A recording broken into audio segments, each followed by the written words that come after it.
Are you living in अ इन? क्या आप एक सराय में रह रहे हैं? Good morning.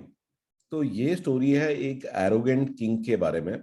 तो एक राज्य के अंदर एक जो किंग था बहुत ही एरोगेंट था, उसके बाद बहुत सारे पोजीशंस थे, तो किसी से भी सीधे मुंह बात नहीं करता था। आसपास के जो राज्य हैं उनके किंग्स को भी कुछ नहीं समझता था, और अपनी जो जनता है उनसे भी ठीक से बात नहीं करता था, तो काफी बदनाम था। तो ये बात जो है एक बहुत ही ज्ञानी साधु थे। वो उस राज्य में आए, तो उन्होंने जब औरों से बात करी तो उनको पता लगा कि हाँ, इस राज्य में जो है, जो राजा है वो बहुत ही एरोगेंट है और किसी से भी ठीक से बात नहीं करता है। तो उन्होंने कहा कि इस राजा को जो है एक सबक सिखाया जाए। तो वो जो है उस राज्य के महल के अंदर चले गए। और जब वो महल में आए तो जो महल में जो सैनिक हैं, सैनिकों ने जाके राजा को इन्फॉर्म किया कि एक जो है उज्जड़ सा साधु जो है वो आ गया है और वो डिमांड कर रहा है आपको देखने के लिए। हम में से किसी की भी बात नहीं मान रहा। हमने उसे कहा कि नहीं, आपको परमिशन नहीं है, बट वो जो है जबरदस्ती घुस आया है। ये सुन के राजा बड़े ही क्रोधित हुए और इमीडिएटली गए और साधु से मिले कि आपको तमीज नहीं है, आपको ऐसे आने की परमिशन नहीं है। आपको कोई अगर आना ही था तो आपको पूछ के आना चाहिए था, आपको रुकना चाहिए था गेट पे। ऐसे थोड़ी कि आप ये कोई सराय थोड़ी है, ये कोई इन थोड़ी है कि जो आप बस अंदर घुसे चले आ रहे हैं।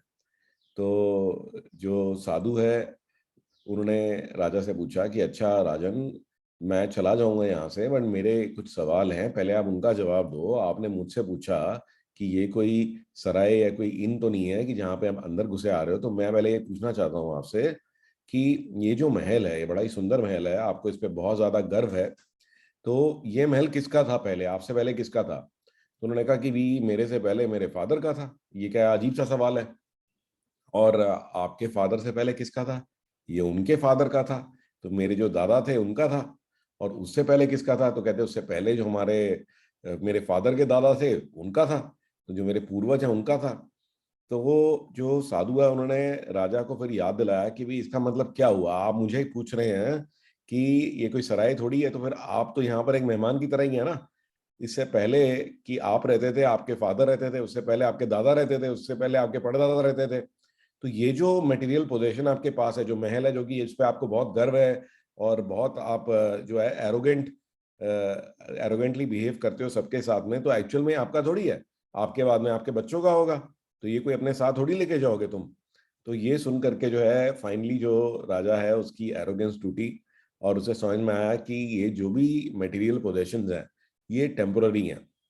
और हमारे को जो है अपने मटेरियल पोजेशंस पर इतना एरोगेंस या इतना गर्व नहीं महसूस करना चाहिए जिससे कि हम और लोगों को अपने से दूर कर दें।